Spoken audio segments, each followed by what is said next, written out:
Hey everybody, pen name Jay here, and I'm going to be reviewing some comics. This is another comic catch-up. Since I haven't been reviewing many other comics, I'm just going to be going down the list of comics that I have read and tell you how I feel about them.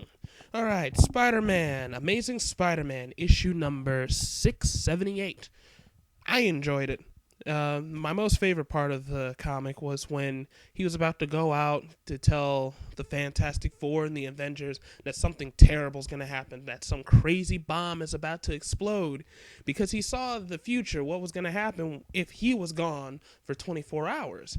And all of a sudden, Madam Web pops up wearing some jeans and a tight t-shirt, and it was like, wow, she looks kind of hot in normal clothes.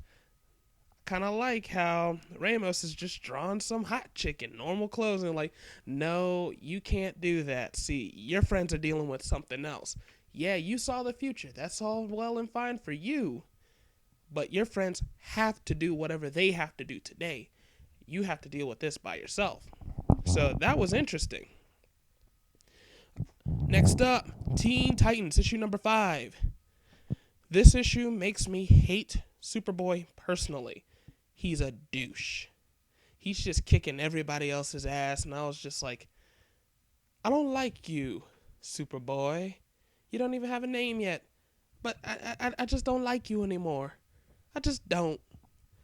I mean, I might grow to like him later, but he was so bland in his issues of Superboy that when he finally appears in Teen Titans, like finally makes a good entrance in Teen Titans, he acts so much like a douche.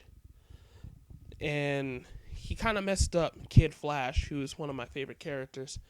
Out of the 3 things that Scott Lobdell writes, these are one of the things that I like. I like 2 out of 3, but that's one of the 3 things that I like. And going into the Ultimate series, Ultimate Comics, the Ultimates.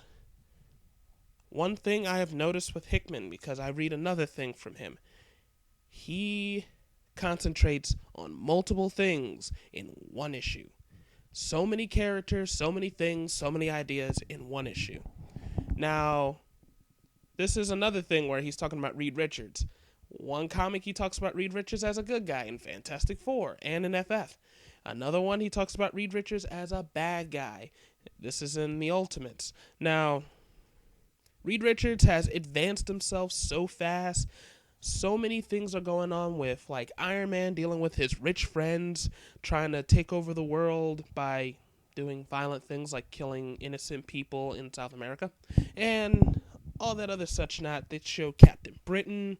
They show a lot of people very often. It's very crazy. But other than that, this issue is an interesting read. But for me, I have to read it slowly to appreciate it, because if I try to speed through it, it's just another issue where I just shrug my arms and go, and I can easily drop it if I was reading it like that.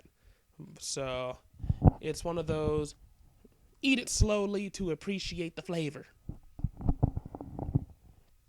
Alright, issue number 6 of Ultimate Comics Spider-Man. Alright, they have a fill-in artist, and that fill-in artist almost threw me off. He almost threw me off. But he's been a fill-in artist beforehand for Bendis' Ultimate Spider-Man run.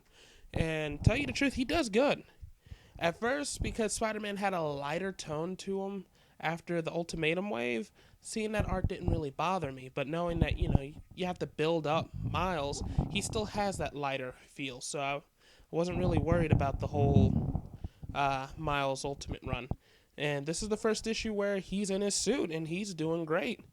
And as I could see, he still does not have his webs. But other than that, I do enjoy issue number 6 of Spider-Man, Ultimate Comics Spider-Man.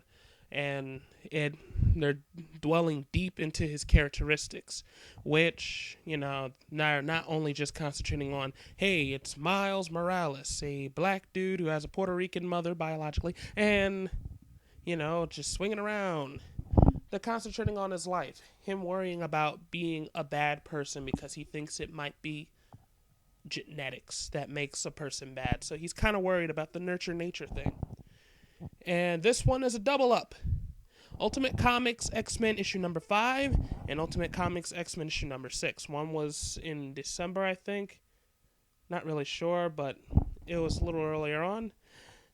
Now, Rogue, quote unquote, was betraying the team to take out Stryker. But instead, she wasn't betraying the team. She was trying to take Stryker's powers. You find out in the end of the issue that Stryker's a mutant, and his power is to control technology. And he was going to control the Nimroid Sentinels, the machines that were all out to kill every mutant.